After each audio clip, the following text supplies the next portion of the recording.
حضرت نوح علیہ السلام کا تذکرہ قرآن کریم میں 42 جگہ آیا ہے۔ حضرت آدم علیہ السلام کی اولاد دنیا میں خوب بڑی، آہستہ آہستہ ایک خدا کو بھولتے گئے جس نے اسے پیدا کیا تھا اور جو ان کا پالنے والا ہے، اور شیطان کے بہکاوے میں آنے لگے جس نے حضرت آدم علیہ السلام کو جنت سے نکال دیا تھا۔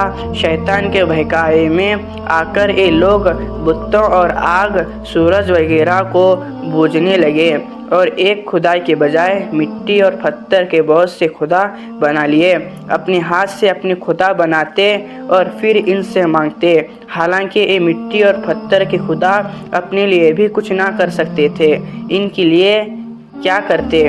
اللہ تعالیٰ نے جو اپنے بندوں سے بڑی محبت رکھتا ہے، اس کو ایک کبھی گوارا نہیں کہ اس کے بندے شیطان کے بہکاوے میں آ کر اللہ کے علاوہ کسی اور کی عبادت کرنے لگے اور اس کی سزا میں مرنے کے بعد دوزخ میں چلے جائیں۔ اللہ تعالیٰ نے حضرت نوح علیہ السلام کو اپنا نبی بنا کر بھیجا۔ حضرت اس زمانے میں لوگوں کی عمریں بہت بڑی بڑی ہوتی تھیں۔ حضرت نوح علیہ السلام 950 سال تک اپنی قوم میں وعظ کرتے رہے، اے لوگوں، صرف ایک اللہ کی عبادت کرو اور میرا کہنا مانو، وہ تمہارے گناہوں کو بخش دے گا۔ لیکن لوگوں نے حضرت نوح علیہ السلام کی باتوں کو نہ مانا اور اپنے کانوں میں انگلیاں ڈالیں اور کپڑے اور اوڑھ لے تاکہ حضرت نوح علیہ السلام کی آواز کانوں تک نہ پہنچے۔ حضرت نوح علیہ السلام ہمت نہ ہارے، وہ 12 بار سمجھاتے رہے اور کہتے رہے، اے لوگو، اللہ سے معافی مانگو، وہ بڑا معاف کرنے والا ہے، وہ تم آسمان سے بارش برسائے گا تاکہ تم خوب اناج پیدا کر سکو، اس کے ذریعے سے بڑے بڑے باغ پیدا کر دے گا، ان میں نہریں پیدا کر دے گا، تمہیں مال و دولت دے گا اور بیٹے دے گا۔ تمہیں کیا ہو گیا ہے کہ خدا کو نہیں مانتے؟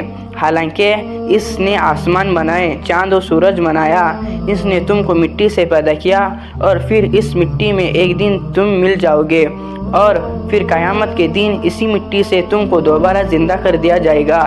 لیکن لوگوں نے اپنی بتوں کو نہیں چھوڑا اور حضرت نوح علیہ السلام سے کہنے لگے کہ ہم اپنے بتوں کو ہرگز نہ چھوڑیں گے اور ہم تو تم کو اپنے جیسا آدمی ہی دیکھتے ہیں، اور تمہارا کہنا بھی صرف چند غریب لوگوں نے مانا اور ہم تو تم کو چھوٹا سمجھتے ہیں۔ حضرت نوح علیہ السلام نے کہا کہ اے میری قوم، میں تم کو جو نصیحت کرتا ہوں اس کے بدلے میں تم سے کوئی مال و دولت نہیں چاہتا، اور جو غریب آدمی مسلمان ہوئے ہیں اور اللہ پر ایمان لائے ہیں، ان کو میں اپنے پاس سے تمہارے کہنے سے نکالوں گا نہیں۔ اگر میں ان کو اپنے پاس سے نکال دوں تو خدا کے عذاب سے مجھ کو کون بچائے گا؟ اگر ایسا کروں گا تو بہت ناانصافی ہو جائے گا۔ ان کی قوم کے لوگوں نے کہا، اے نوح، تم نے ہم سے جھگڑا بہت کر لیا، اگر تم سچے ہو تو جس عذاب سے تم ہم کو ڈراتے ہو وہ لے آؤ۔ حضرت نوح علیہ السلام نے کہا کہ جب اللہ پاک چاہے گا عذاب لے آئے گا۔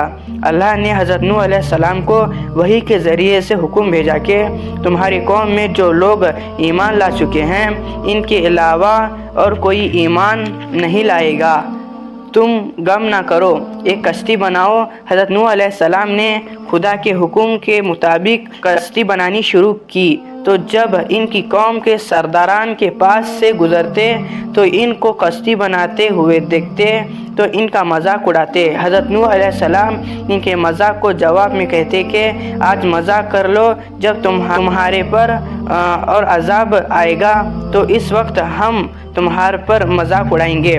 آخر اللہ تعالیٰ کا عذاب اس کے وعدے کے مطابق آیا، زمین سے پانی نکلنا شروع ہوا اور آسمان سے بارش آنی شروع ہوئی۔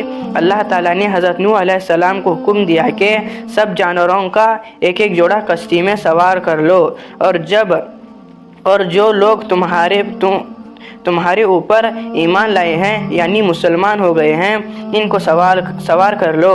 حضرت نوح علیہ السلام نے اس کشتی میں سوار ہونے والے سے کہا کہ اللہ تعالیٰ کا نام لے کر اس کشتی میں سوار ہو جاؤ کہ اس کا چلنا اور ٹھہرنا اس کے ہاتھ میں ہے۔ اللہ تعالیٰ بڑا بخشنے والا ہے اور بڑا مہربان ہے۔ کشتی ان سب کو لے کر لہروں میں چلنے لگی تو اس وقت حضرت نوح علیہ السلام نے اپنے بیٹے سے کہا، اے بیٹے، ہمارے ساتھ سوار ہو جاؤ اور کافر کے ساتھ مت ہو۔ اس نے کہا، میں کسی پہاڑ پر چڑھ جاؤں گا اور وہاں پانی سے بچا لے گا۔ حضرت نوح علیہ السلام نے کہا کہ آج خدا کے عذاب سے سوائے خدا کے کوئی بچانے والا نہیں۔ اتنے میں دونوں کے درمیان ایک پانی کا لہر اٹھی اور وہ ڈوب گیا۔ پھر خدا تعالیٰ نے زمین کو حکم دیا کہ اپنی پانی نکل جا، اور آسمان کو بھی حکم دیا کہ پانی برسنا بند کر دے، یہاں تک کہ پانی خشک ہو گیا اور تمام کافر دنیا میں ختم کر دیے گئے۔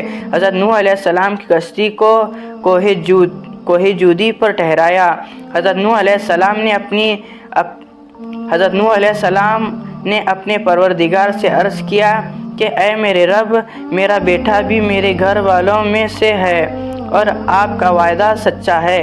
یعنی حضرت نوح علیہ السلام کا مطلب تھا کہ اے اللہ، آپ نے وعدہ فرمایا تھا کہ تیرے گھر والوں کو اس طوفان سے بچا لوں گا، میرا بیٹا کیوں ڈوبا؟ تو خداوند تعالیٰ نے فرمایا کہ اے نوح، تیرا بیٹا تیرے گھر والوں میں سے نہیں تھا کیونکہ اس کے عمل اچھے نہیں تھے۔ میں تجھ کو نصیحت کرتا ہوں کہ ایسی بات نہ کر جو تیرے علم میں نہیں، اس لیے کہ کنعان اللہ کے علم ازلی میں کافر تھا اور یہ بات نوح علیہ السلام کے علم میں نہ تھی۔